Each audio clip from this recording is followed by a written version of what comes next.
Hello dear students of class 12 English. Today the next paragraph of the short story An Astrologer's Day. Look at the paragraph. He had a working analysis. This paragraph. He had a working analysis of mankind's troubles. He means the astrologer. Astrologer जो था had a working analysis of mankind's troubles, माने मनुष्यों की जो troubles होती थी, जो परेशानियां होती थी, उनकी उसके पास वर्किंग एनालिसिस थी, माने विश्लेषण था उसके पास. और मनुष्यों की ट्रबल्स कौन कौन सी होती हैं ख़ास तौर से? Marriage, money and the tangles of human ties. जैसे कि टैंगल्स ऑफ ह्यूमन टाइज मतलब जो मनुष्यों की आपसी मनमुटाव, गुत्थियाँ हो जाती हैं. टैंगल्स मतलब गुत्थियाँ, ह्यूमन टाइज मतलब मानव संबंधों में जो गुत्थियाँ आ जाती हैं, टैंगल्स बन जाते हैं उनकी. Long practice had sharpened his perception. Long practice मतलब लंबा अभ्यास. जो एस्ट्रोलॉजर था उसकी लॉन्ग प्रैक्टिस ने उसकी जो एबिलिटी थी, कौन सी ability? To see, here and understand things, वस्तुओं को समझने की, वह काफ़ी शार्प हो गई थी. With in 5 minutes he understood what was wrong. 5 minute के अंदर वो समझ लेता था, माने ज्योतिषी एस्ट्रोलॉजर समझ लेता था कि क्या बात है उस आदमी, उस व्यक्ति माने जो उसका कस्टमर होता था, जो भविष्य जानना होता था, उसके साथ क्या कुछ घटित हुआ है ये समझ लेता था. What was wrong. He charged 3 price पर क्वेश्चन. वह जो उसका कस्टमर होता था, प्रश्न पूछता था, तो प्रति प्रश्न माने प्रत्येक प्रश्न का वह 3 पाई चार्ज करता था, माने 3 पाई लेता था उससे, अपने कस्टमर से. Never opened his mouth till the other had spoken for at least 10 minutes. कभी भी वो अपना मुंह नहीं खोलता था. कब तक नहीं खोलता था? तब तक नहीं खोलता था जब तक कि उसका कस्टमर है till his customer had spoken for at least 10 minutes. कम से कम 10 मिनट बोल नहीं लेता था. जब तक कि उसका कस्टमर 10 मिनट नहीं बोल लेता था तब तक वो अपना मुंह नहीं खोलता था. which provided him with enough stuff for a dozen answers and advices. और जो कुछ उसका कस्टमर बोलता था उससे वह बहुत कुछ स्टफ माने बहुत कुछ चीज़ें प्राप्त कर लेता था जो उसको उसे अपने कस्टमर को बतानी होती थी.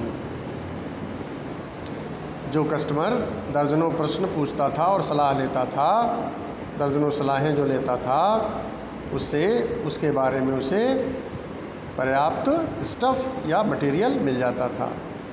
When he told the person before him gazing his palm. और फिर वो क्या करता था इसके बाद?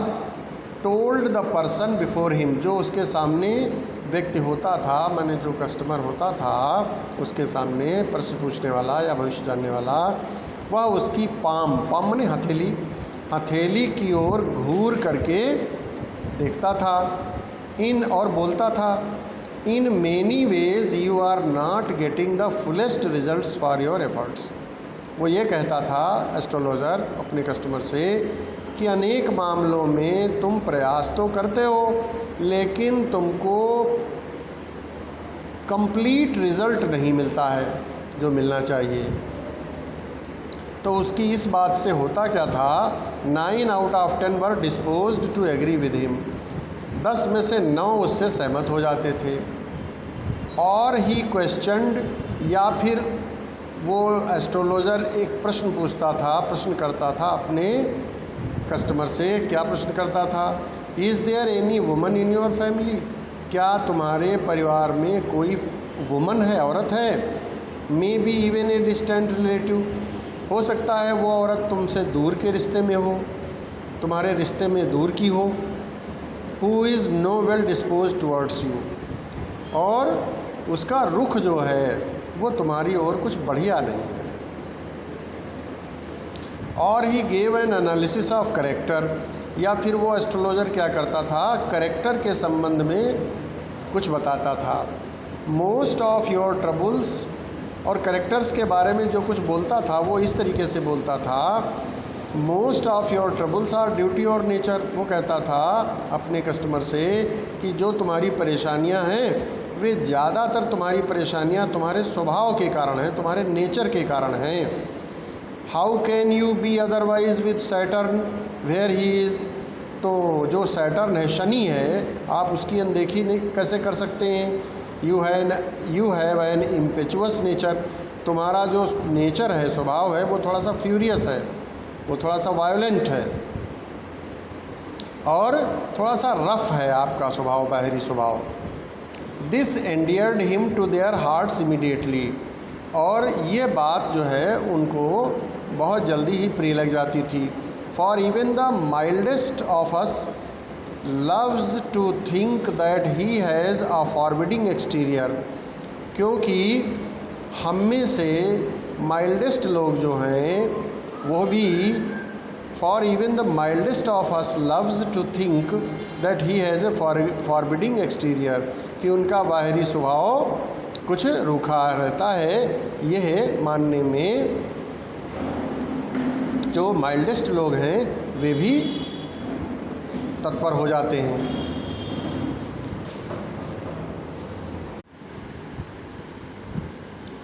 The nut vendor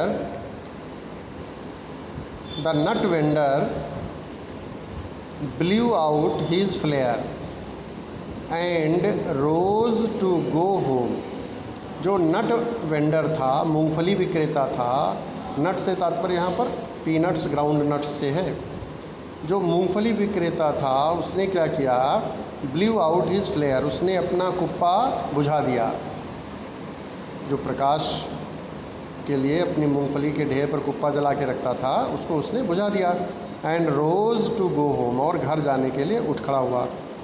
this was a signal for the astrologer to bundle up to, यह जो एस्ट्रोलॉजर था, ज्योतिषी था, उसके लिए संकेत होता था कहेगा to bundle up to bundle up माने अपना जो भी उसके पास सामग्री थी उसको समेटने का, बांधने का। Since it left him in darkness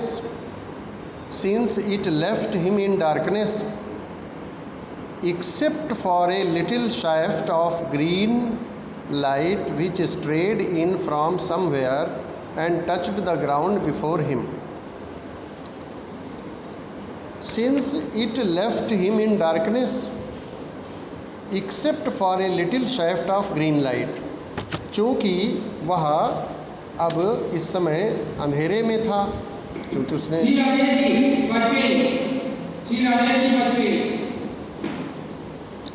जो ज्योतिषी था अब उसके पास प्रकाश, वो आप जानते हैं कि वो जो नट वेंडर था उसी के फ्लेयर से अपना काम चलाता था, उसी के फ्लेयर जो जलाता था उसके प्रकाश से।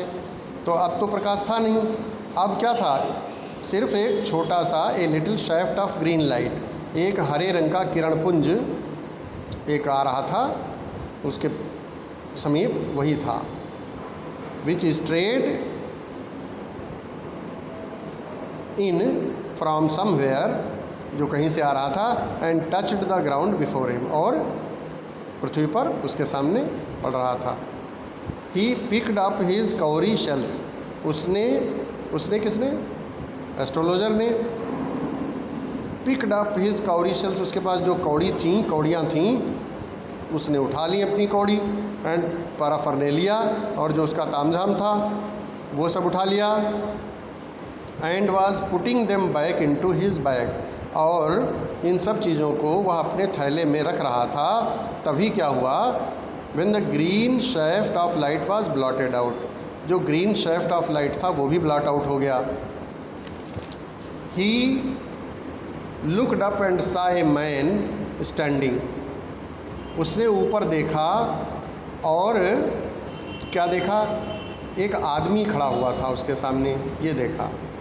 सेंस्ड ए पॉसिबल क्लाइंट, उसने अंदाज़ा लगाया, he sensed a possible client and said, उसने अंदाज़ा लगाया कि शायद कोई क्लाइंट है, कोई ग्राहक है, कस्टमर है, भविष्य जानने वाला, जानना चाहता है। तो वो यह अंदाज़ा लगा करके बोला, यू लुक सो केयरवॉर्न, भाई आप तो बहुत केयरवॉर्न लगते हैं, दिखाई पड़ते हैं, माने थके हारे दिखाई पड़ते हैं। It will do you good to sit down for a while and chat with me, it will do you good to sit down, it will do you good to sit down, आपका भला होगा, it will do you good to sit down, बैठने से, for a while में थोड़ी देर, and chat with me, और मेरे साथ बात करने से। उसने कहा अगर आप मेरे पास बैठोगे और थोड़ी देर बात करोगे तो इसमें आपका भला होगा। The other grumbled some reply vaguely, जो व्यक्ति था जो उसके सामने खड़ा हुआ था, उसने संदिग्धता से, थोड़ा संदेह करते हुए उसने कुछ बोला, वो उत्तर दिया। क्या बोला, the astrologer pressed his invitation, whereupon the other thrust his palm under his nose saying, you call yourself an astrologer.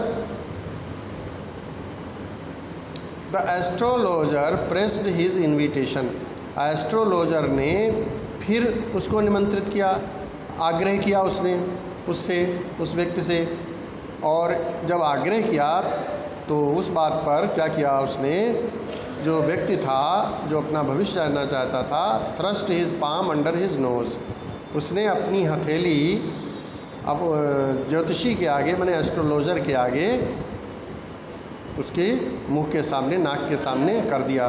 कहा, आप अपने को ज्योतिषी कहते हो, you call yourself an astrologer, आप अपने को ज्योतिषी कहते हो। The astrologer felt challenged and said, astrologer ने चुनौती महसूस की और बोला, tilting the other's palm towards the green shaft of light, जो ग्रीन शेफ्ट ऑफ लाइट आ रहा था उसकी ओर अपना उसकी हथेली को घसीटते हुए, टिल्टिंग मतलब घसीटते हुए बोला, योर्स इज़ ए नेचर, तुम्हारा एक स्वभाव है। इतना ही वो बोल पाया था ज्योतिषी, तो इतने में वो जो व्यक्ति था वो बोल पड़ा, oh stop that, tell me something worth while, कहा अरे ये सब मुझसे मत कहो, योर्स इज़ ए नेचर या इस टाइप की बात मत करो, मुझे कोई काम की बात बताओ, tell me something worth while.